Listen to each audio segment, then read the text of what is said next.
Hello friends, welcome back to my channel top study classes. दोस्तों, आज इस video में देखने वाले हैं हिंदी प्रैक्टिस सेट नंबर 2 को कवर करेंगे। दोस्तों, ये जो है बीपीएससी एडीओ, बिहार एसआई और बिहार सिविल कोर्ट के पीयू का जो एग्जाम होने वाला है उसकी दृष्टि से अति महत्वपूर्ण होने वाला है। दोस्तों, इसमें टोटल 70 प्रश्न लिए गए जो कि प्रैक्टिस सेट होगा, एमसीक्यू क्वेश्चन होगा। तो वीडियो के लास्ट तक बने रहिएगा और वीडियो अच्छा लगे तो अपने दोस्तों के साथ जरूर शेयर कीजिएगा। तो चलिए दोस्तों, बिना देरी के क्वेश्चन स्टार्ट करते हैं। पहला क्वेश्चन हो जाएगा, उद्योग का संधि विच्छेद होगा। उद्योग का संधि विच्छेद क्या होगा? तो उद्योग का जो संधि विच्छेद हो जाएगा उत प्लस योग। उत प्लस योग ऑप्शन में ये जो इसका करेक्ट आंसर हो जाएगा, उत प्लस योग उद्योग का संधि विच्छेद हो जाएगा। चलते हैं नेक्स्ट क्वेश्चन देखते हैं। नेक्स्ट क्वेश्चन है, देव दिव्यागम का संधि विच्छेद होगा। दिव्यागम का संधि विच्छेद होगा। तो दिव्यागम का संधि देवी प्लस आगम, ऑप्शन में याद रखें, देवी प्लस आगम दिव्यागम का संधि विच्छेद हो जाएगा। नेक्स्ट क्वेश्चन चलते हैं। नेक्स्ट क्वेश्चन है, इनमें से कौन संधि का गुण है? इनमें से कौन संधि का गुण है? तो संधि का गुण इनमें से कौन है? तो उपयुक्त में से कोई नहीं। उपयुक्त में से एक से अधिक कोई नहीं, इसका राइट आंसर हो जाएगा। दोस्तों, संधि का मुख्य गुण हो जाए वर्णों के मेल से नए शब्द का निर्माण करना होता है। संधि सार्थक वर्णों को मिलाकर सार्थक शब्द बनाती है, निरर्थक नहीं। संधि में जो है समास नहीं होता है। संधि वर्णों का मेल है जबकि समास शब्दों का। संधि का अर्थ मेल है, अलगाव नहीं होता है। चलते हैं नेक्स्ट क्वेश्चन देखते हैं। नेक्स्ट है, अन्यमनस्क शब्द का आशय क्या? अन्यमनस्क शब्द का आशय क्या है? तो इसका आशय हो जाए जिसका मन किसी दूसरे ओर हो। तो ऑप्शन बी जो है इसका करेक्ट आंसर हो जाएगा। नेक्स्ट क्वेश्चन चलते हैं। नेक्स्ट है, श्रुति सम शब्द युग्म की भिन्न अर्थ वाले सही जोड़े को पहचानिए। तो इसका सही जोड़ा को पहचानना, तो इसका जो राइट आंसर हो जाएगा कुल कुल। ऑप्शन ए याद रखें, कुल कुल इसका राइट आंसर हो जाएगा। चलते हैं नेक्स्ट क्वेश्चन देखते हैं। नेक्स्ट है, अभय अभय उभय शब्द युग्म का सही अर्थ क्या होगा? अभय उभय का सही अर्थ क्या हो जाएगा? निर्भय दोनों। ऑप्शन में ए इसका राइट आंसर जो निर्भय दोनों इसका राइट आंसर हो जाएगा। नेक्स्ट है, लक्ष्य का अनेकार्थक शब्द है। लक्ष्य का अनेकार्थक शब्द क्या होगा? तो वो हो जाएगा निशाना उद्देश्य। ऑप्शन में ए इसका राइट आंसर हो जाएगा, निशाना या उद्देश्य। चलते हैं नेक्स्ट क्वेश्चन देखते हैं। नेक्स्ट है, निम्न में कौन सा शब्द अनेकार्थी है? निम्न में कौन सा शब्द अनेकार्थी हो जाएगा? तो अर्थ। ऑप्शन में ए याद रखें, अर्थ जो है ये अनेकार्थी दिया गया है। दिए गए शब्दों में अर्थ अनेकार्थी शब्द, इसका अन्य अर्थ घन, अभिपर्य, इंद्रिय, विषयक और मतलब करना आदि होता है। चलते हैं नेक्स्ट क्वेश्चन देखते हैं। नेक्स्ट क्वेश्चन हो जाएगा, हिरण्य गर्भ का पर्यायवाची शब्द है। हिरण्य गर्भ का पर्यायवाची शब्द ब्रह्मा हो जाएगा। ऑप्शन बी याद रखें, ब्रह्मा इसका राइट आंसर हो जाएगा। ब्रह्मा इसका राइट आंसर हो जाएगा। नेक्स्ट है, पाटल का अर्थ क्या होगा? तो पाटल का अर्थ हो जाएगा गुलाब। पाटल का अर्थ गुलाब है, शेष विकल्प असंगत है। शेष विकल्प असंगत हो जाएगा। नेक्स्ट क्वेश्चन देखते हैं, गंगा का पर्यायवाची नहीं है। तो गंगा का इनमें से कौन सा पर्यायवाची नहीं है? तो अवंतरणी। अवंतरणी शब्द नहीं है। भागीरथी ये तो गंगा का पर्यायवाची शब्द है। सूरसरी ये भी है, तो अवतरणी इसका नहीं हो जाएगा। तो गंगा का पर्यायवाची शब्द याद रखिएगा, भागीरथी, मंदाकिनी, सुरसरी, विष्णुपदी, देवनदी, जाह्नवी और सुरसरिता आदि है, जबकि अंतर्तनी गंगा का पर्यायवाची शब्द नहीं है। नेक्स्ट क्वेश्चन है, महात्मा शब्द का सही विलोम क्या होगा? तो इसका हो जाएगा दुरात्मा। महात्मा का शब्द का सही शब्द हो जाएगा दुरात्मा, और दुर्जन का सज्जन हो जाएगा। ऑप्शन सी इसका राइट आंसर हो जाएगा। नेक्स्ट क्वेश्चन है, कुटिल का विलोम है। कुटिल का विलोम क्या होगा? तो रिजु हो जाएगा। ऑप्शन में सी रिजु इसका राइट आंसर हो जाएगा। स्पृश्य का विलोम शब्द है। स्पृश्य का विलोम शब्द क्या होगा? तो वो हो जाएगा उपयुक्त में से कोई नहीं। स्पृश्य का जो विलोम शब्द हो जाएगा वो हो जाएगा उसमें से कोई नहीं, अस्पृश्य होता है। अस्पृश्य का विलोम शब्द अस्पृश्य होता है, तो ओ अस्पृश्य ऐसे होता है, जो कि इनमें से कोई नहीं। चलते हैं नेक्स्ट क्वेश्चन देखते हैं। नेक्स्ट है, दर्शिका शब्द में प्रत्यय है। दर्शिका शब्द में प्रत्यय कौन सा? इका प्रत्यय। इका प्रत्यय इसका राइट आंसर हो जाएगा। नेक्स्ट क्वेश्चन चलते हैं।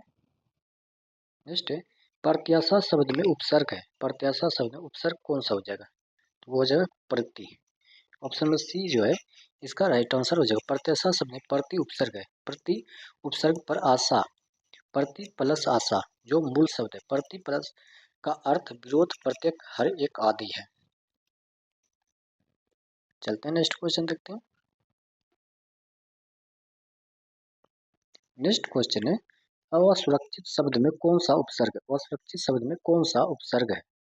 तो ये हो जाएगा ओ प्लस सु। ऑप्शन में सी ओ प्लस सु इसका राइट आंसर हो जाएगा। खिचड़ी किस प्रकार का शब्द है? खिचड़ी जो है किस प्रकार का शब्द है?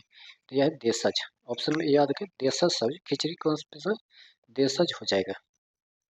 नेक्स्ट है निम्नलिखित में कौन सा शब्द विदेशी नहीं है? तो विदेशी नहीं है कौन सा हो जाएगा? तो कौन। ऑप्शन बी याद रखें कौन जो है यह विदेशी शब्द नहीं है। नेक्स्ट क्वेश्चन है निम्न में विदेशी शब्द कौन सा है? तो विदेशी शब्द पूछा गया इनमें से कौन सा है? तो इसका जो राइट आंसर हो जाएगा वो हो जाएगा अमीर। ऑप्शन बी जो है विदेशी शब्द कौन सा? अमीर विदेशी शब्द हो जाएंगे। नेक्स्ट क्वेश्चन देखते हैं दरबहु सो दशरथ अजीर। अजीर बिहारी में रेखांकित शब्द का अर्थ क्या होगा? तो अजीर का रेखांकित शब्द का विलोम का अर्थ क्या होगा? तो इसका हो जाएगा उपयुक्त में से कोई नहीं। दोस्तों देवहु सो दशरथ अजीर बिहारी में रेखांकित शब्द अजीर का आशय आंगन होता है।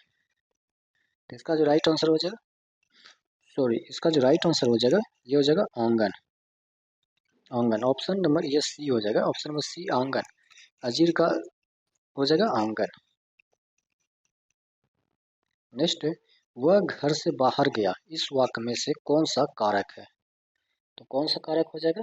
तो वो हो जाएगा ये उपयुक्त में से कोई नहीं। दोस्तों वह घर से बाहर गया वाक्य में अपादान कारक है। जहाँ अलगाव का भाव होता है वहाँ अपादान कारक होता है। अलगाव का अलावा कारण, तुलना, भिन्नता, आरंभ, सीमा आदि से भी अपादान कारक होता है। चलते हैं नेक्स्ट क्वेश्चन। नेक्स्ट है जिसका कोई शत्रु नहीं जन्मा है वाक्यांश के लिए एक शब्द क्या हो जाएगा?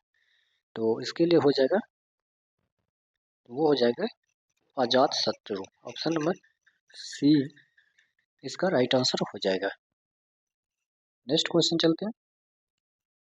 नेक्स्ट है जिस वाक्य में कर्ता की प्रधानता होती है लिंग वचन पर्याय कर्ता के अनुसार होते हैं वे वाक्य डैश कहलाते हैं। तो वह वाक्य जो कहलाते हैं वह कृतवाचक कहलाते हैं। ऑप्शन में बी इसका राइट आंसर हो जाएगा। चलते हैं नेक्स्ट क्वेश्चन। भूतकाल के डैश भेद होते हैं। तो दोस्तों भूतकाल के जो भेद होते हैं वो कितने होते हैं? भूतकाल के 6 भेद होते हैं। याद रखिए भूतकाल के 6 भेद होते हैं इनमें से कोई नहीं हो जाएगा। 6 भेद होते हैं कौन कौन होते हैं? तो भूत क्रिया के जिस रूप में कार्य की समाप्ति के समय का बोध होता है उसे भूतकाल कहते हैं। भूतकाल के 6 भेद होते हैं याद रखें सामान्य भूत, आसन भूत, पूर्ण भूत, अपूर्ण भूत, संदिग्ध भूत और हेतु हेतु मद भूत। चलते हैं नेक्स्ट क्वेश्चन देखते हैं।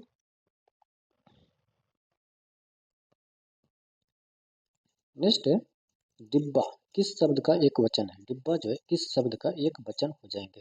तो हो जाएंगे डिब्बे। ऑप्शन ए याद रखें डिब्बे इसका राइट आंसर हो जाएगा। नेक्स्ट है निम्नलिखित में से पुल्लिंग शब्द नहीं है। तो निम्नलिखित में से पुल्लिंग शब्द कौन सा नहीं है? तो हो जाएगा नकल। ऑप्शन में सी याद रखें निम्नलिखित कौन सा नकल इसका राइट आंसर हो जाएगा। नेक्स्ट क्वेश्चन है उसे धीरे धीरे लिखने की आदत है रेखांकित शब्द क्या है? तो धीरे धीरे का अर्थ क्या हो जाएगा? तो धीरे धीरे का अर्थ जो हो जाएगा वो हो जाएगा क्रिया विशेषण। ऑप्शन में ए याद क्रिया विशेषण इसका राइट आंसर हो जाएगा। नेक्स्ट क्वेश्चन चलते हैं। वह ऐसा दौड़ा कि सब पीछे रह गए वाक्य में ऐसा है। तो ऐसा क्या है? तो ऐसा हो जाएगा उपयुक्त में से कोई नहीं। वह ऐसा दौड़ा कि सब पीछे रह गए वाक्य में ऐसा रीतिवाचक अवयव है। क्या? तो रीतिवाचक अवयव तो अवयव हो जाएगा। याद रखिएगा अवयव हो जाएगा इसका करेक्ट आंसर। तो ऐसे में लिंग, वचन, पुरुष, कारक आदि के कारण कोई विकार परिवर्तन नहीं आता है अवयव कहलाते हैं। जैसे कि हो जाता है आज, किंतु, परंतु, तब, जरा इत्यादि। चलते हैं नेक्स्ट क्वेश्चन। नेक्स्ट है अब पढ़कर क्या होगा, इस वाक्य में कौन सी क्रिया है? तो इसमें है पूर्वकालिक क्रिया। ऑप्शन में सी आ जाएगा, पूर्वकालिक क्रिया इसमें राइट आंसर हो जाएगा। चलते हैं नेक्स्ट क्वेश्चन। नेक्स्ट है, कर्म के आधार पर क्रिया के कितने भेद होते हैं? तो कर्म के आधार पर क्रिया के जो होते हैं दो भेद होते हैं, याद रखिएगा, दो भेद होते हैं। उपरोक्त में से कोई नहीं इसका अधिक आंसर हो जाएगा। कितने होते हैं? दो होते हैं। तो कौन कौन होते हैं? पहला सकर्मक क्रिया और दूसरा आक्रामक क्रिया होता है, याद रखिएगा। नेक्स्ट है, धुंधला शब्द में विशेषण है। तो धुंधला शब्द में विशेषण गुणवाचक विशेषण। धुंधला में शब्द में विशेषण गुणवाचक विशेषण है। नेक्स्ट क्वेश्चन चलते हैं, अग्नि का विशेषण होगा। तो अग्नि का जो विशेषण हो जाएगा वो हो जाएगा आग्नेय। अग्नि का विशेषण आग्नेय, शेष विकल्प असंगत है। चलते हैं नेक्स्ट क्वेश्चन। नेक्स्ट है, कोई सज्जन आपको बुला रहा है, इस वाक्य में किस सर्वनाम का प्रयोग किया गया है? तो कोई सज्जन आपको बुला रहा है, इस वाक्य में किस शब्द का प्रयोग किया गया है, यह पूछा गया प्रश्न है। तो क्या हो जाएगा? क्या हो जाएगा? अनिश्चय। ऑप्शन अनिश्चय वाचक सर्वनामिक विशेषण हो जाएगा। जिस सर्वनाम में किसी निश्चित वस्तु का बोध न हो उसे अनिश्चित सर्वनाम वाचक सर्वनाम कहते हैं। जैसे कोई, कुछ, इस वाक्य में अनिश्चित वाचक सर्वनामिक विशेषण का प्रयोग हुआ है। नेक्स्ट है, निम्नलिखित में सर्वनाम है, इनमें से सर्वनाम कौन है? तो यह जो है यह सर्वनाम है। चलते हैं नेक्स्ट क्वेश्चन। नेक्स्ट, जिलेबी में मिठास अधिक है, रेखांकित शब्द का विशेषण बताइए। जिलेबी में मिठास अधिक है, रेखांकित शब्द का विशेषण बताइए। तो जिलेबी में मिठास अधिक है तो यह हो जाएगा मीठा। ऑप्शन में सी याद, मीठा इसका राइट आंसर हो जाएगा। चलते हैं नेक्स्ट क्वेश्चन। नेक्स्ट है, निम्नलिखित प्रश्न में संज्ञा शब्द पहचानिए। तो संज्ञा शब्द क्या हो जाएगा? तो उपयुक्त में से कोई नहीं। दिए गए तीनों विकल्प मीठा, मधुर, चतुर विशेषण शब्द है। इनमें निर्मित संज्ञा इस प्रकार है कि मिठास, मधुरता एवं चतुराई। तो उपयुक्त में से कोई नहीं इसका राइट आंसर हो जाएगा। चलते हैं नेक्स्ट क्वेश्चन। नेक्स्ट है, निम्नलिखित में से शुद्ध शब्द है, शुद्ध शब्द कौन सा हो जाएगा? तो शुद्ध शब्द जिजीविषा हो जाएगा। जिजीविषा इसका राइट आंसर हो जाएगा। नेक्स्ट क्वेश्चन हो जाएगा, वर्तनी की दृष्टि से शुद्ध का चयन कीजिए। वर्तनी की दृष्टि से शुद्ध का चयन करना, तो कौन सा हो जाएगा? तो अनुग्रहित। अनुग्रहित जो है ये शुद्ध शब्द दिया गया है। चलते हैं नेक्स्ट क्वेश्चन। दो विपरीतार्थक शब्दों के बीच कौन सा विराम चिन्ह लगता है? तो वो लगता है योजक चिन्ह। योजक चिन्ह ऑप्शन में भी आ जाएगा योजक चिन्ह इसका राइट आंसर हो जाएगा। नेक्स्ट क्वेश्चन चलते हैं। नेक्स्ट है, विराम चिन्ह की दृष्टि से कौन सा वाक्य अशुद्ध है? कौन सा वाक्य अशुद्ध दिया गया है? तो वो हो जाएगा नहीं, कल मैं तुम्हारे घर नहीं आ सकूंगा। ऑप्शन में ये जो है इसका करेक्ट आंसर हो जाएगा। चलते हैं नेक्स्ट क्वेश्चन। नेक्स्ट क्वेश्चन है, निम्न में कौन सा व्यंजन संघर्षी है? तो हो जाएगा। ऑप्शन में ये याद रखिए, हो इसका राइट आंसर हो जाएगा। चलते हैं नेक्स्ट क्वेश्चन देखते हैं। नेक्स्ट क्वेश्चन है, मात्रा के आधार पर स्वर कितने प्रकार के होते हैं? तो मात्रा के आधार पर स्वर तीन प्रकार के होते हैं, याद रखिएगा। कौन कौन होते हैं? तो ह्रस्व स्वर, दीर्घ स्वर और प्लुत स्वर, ये तीनों याद रखिएगा। नेक्स्ट है, यो का उच्चारण स्थान है। तो यो का उच्चारण स्थान हो जाएगा इनमें से उपयुक्त में से कोई नहीं। तो यो वर्ण का उच्चारण स्थान तालु है। यो, वो, रो, लो अंतस्थ वर्ण है। ऑप्शन में ई जो है इसका राइट आंसर हो जाएगा। तालु क्या हो जाएगा? तालु हो जाएगा। तालु याद रखिएगा, तालु इसका करेक्ट आंसर हो जाएगा। अगला क्वेश्चन है, गीता में कितने श्लोक हैं? तो गीता में जो है 700 श्लोक। ऑप्शन में याद रखें 700 श्लोक हो जाएंगे। शेखर एक जीवनी किस विधा की रचना है? शेखर एक जीवनी किस विधा की रचना है? तो शेखर एक जीवनी जो है वो हो जाएंगे उपन्यास के। शेखर एक जीवनी उपन्यास विधा की रचना है, जिसके लेखक सच्चिदानंद हीरानंद वात्स्यय्य अज्ञेय जी है और इनके अन्य उपन्यास नदी के द्वीप अपने अपने अजनबी हैं। चलते हैं next question. Next, Naga Arjun का वास्तविक नाम था। तो नागा अर्जुन का वास्तविक नाम क्या था? तो उसका नाम था वेदनाथ मिश्र। ऑप्शन में याद रखें, वेदनाथ मिश्र। नागा अर्जुन का वास्तविक नाम वेदनाथ मिश्र। इनको पत्रहीन नग्न गाछ नामक मैथिली रचना के लिए साहित्य अकादमी पुरस्कार प्राप्त हुआ था। चलते हैं नेक्स्ट क्वेश्चन। मसी कागद छुओ नहीं, कलम गधो नहीं हाथ, पंक्ति किसने लिखी है? ये जो पंक्ति लिखी है ये लिखी है कबीर दास। ऑप्शन में सी याद रखें, कबीर दास के द्वारा लिखा गया यह पंक्ति है। हीरामन सुआ का उल्लेख आता है। हीरामन सुआ का उल्लेख किस में आता है? तो वह जो आता है वह आता है पद्मावत में। पद्मावत इसका राइट आंसर हो जाएगा। चलते हैं नेक्स्ट क्वेश्चन। नेक्स्ट है, अमीर खुसरो का वास्तविक नाम क्या था? तो अमीर खुसरो का वास्तविक नाम अबुल हसन था। क्या था? तो अबुल हसन। ऑप्शन में सी याद है, अबुल हसन। अमीर खुसरो का वास्तविक नाम अबुल हसन था। ये निजामुद्दीन औलिया के शिष्य थे।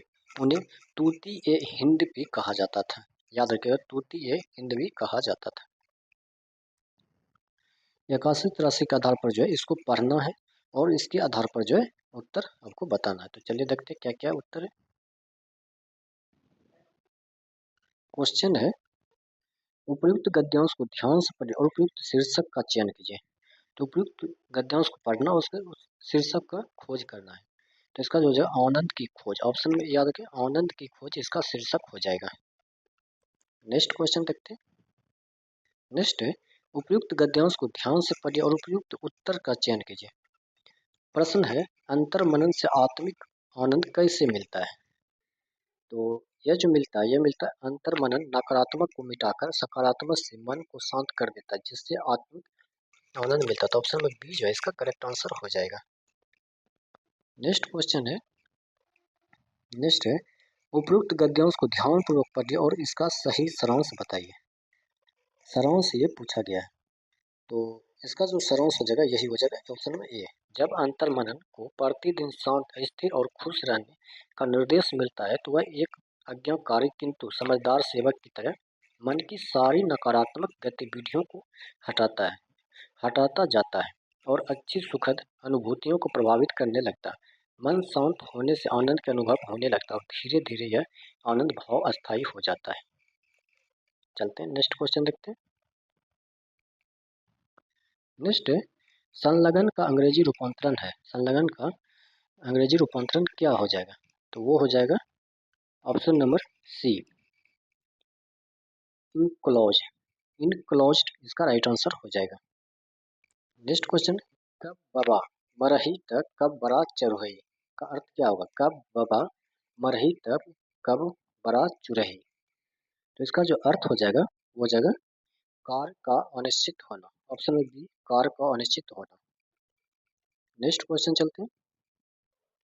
आए थे हरि भजन को होटन लगे कपास, कहावत का अर्थ कौन सा विकल्प बताया गया है? इसका सही विकल्प हो जाएगा किसी कार्य विशेष की उपेक्षा कर किसी अन्य कार्य में लग जाना। ऑप्शन में ये इसका करेक्ट आंसर हो जाएगा। नेक्स्ट क्वेश्चन है, अकेला चना भार नहीं फोड़ता का अर्थ क्या है? तो इसका जो भार हो जाएगा वो जो अकेला व्यक्ति शक्तिशाली नहीं होता। ऑप्शन नंबर सी जो इसका राइट आंसर हो जाएगा। नेक्स्ट क्वेश्चन चलते हैं। खिली हुई हवा आई खिड़की सी आई चल गई, पंक्ति में अलंकार है तो इसमें जो अलंकार हो जाएगा वो हो जाएगा उपमा। उपमा अलंकार है। ऑप्शन ए इसका राइट आंसर हो जाएगा। चलते हैं नेक्स्ट क्वेश्चन। नेक्स्ट है, सजना है मुझे सजना के लिए में कौन सा अलंकार है? तो यमक। ऑप्शन में सी याद है, सजना है मुझे सजना के लिए पंक्ति में यमक अलंकार हो जाएगा। यमक का जो अर्थ होता है युग्म या जोड़ा, याद रखिएगा। नेक्स्ट क्वेश्चन चलते हैं। नेक्स्ट है, चारू चंद्र की चंचल किरणें खेल रही है जल थल में, इस पंक्ति का कौन सा अलंकार है? तो इसमें जो है उपयुक्त में से कोई नहीं। तो चारू चंद्र की चंचल किरणें खेल रही है जल थल में, इस पंक्ति में अनुप्रास अलंकार है। अनुप्रास याद रखें, अनुप्रास अलंकार हो जाएगा, याद रखिएगा। चलते हैं नेक्स्ट क्वेश्चन देखते हैं। नेक्स्ट क्वेश्चन है, किस छंद में 4 से अधिक चरण होते हैं? तो ये होते हैं छप्या। ऑप्शन में सी याद रखिए, छप्या इसका राइट आंसर हो जाएगा। चलते हैं नेक्स्ट क्वेश्चन।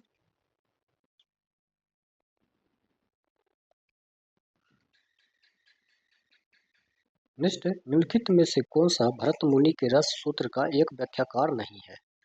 तो कौन सा हो जाएगा? तो वो हो जाएगा क्षेमेंद्र। क्षेमेंद्र इसका राइट आंसर हो जाएगा। चलते हैं नेक्स्ट क्वेश्चन देखते हैं। नेक्स्ट हो जाएगा,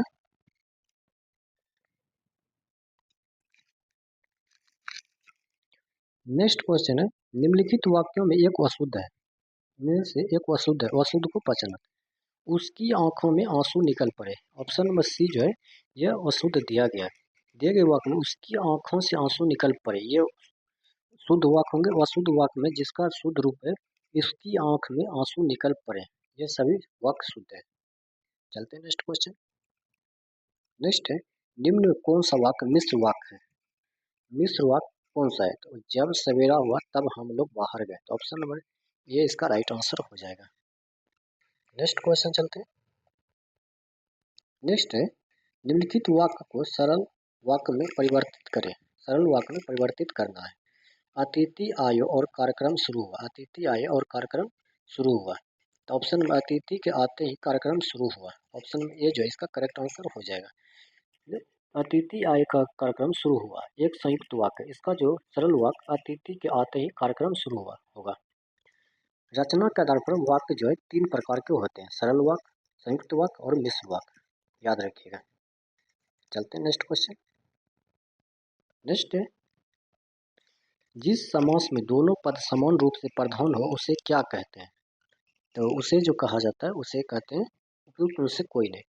जिस समास में दोनों पद समान होते हैं वो प्रधान, उसे द्वंद्व समास कहते हैं।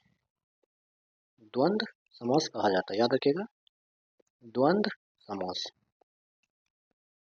द्वंद्व समास कहा जाता है। जैसे राम श्याम, राम और श्याम, ये द्वंद्व समास हो जाएगा। नेक्स्ट क्वेश्चन चलते हैं। नेक्स्ट है, ऋण ऋण मुक्त में कौन सा समास, ऋण मुक्त में कौन सा समास? वह है अपादान तत्पुरुष समास। ऑप्शन नंबर बी इसका राइट आंसर, अपादान।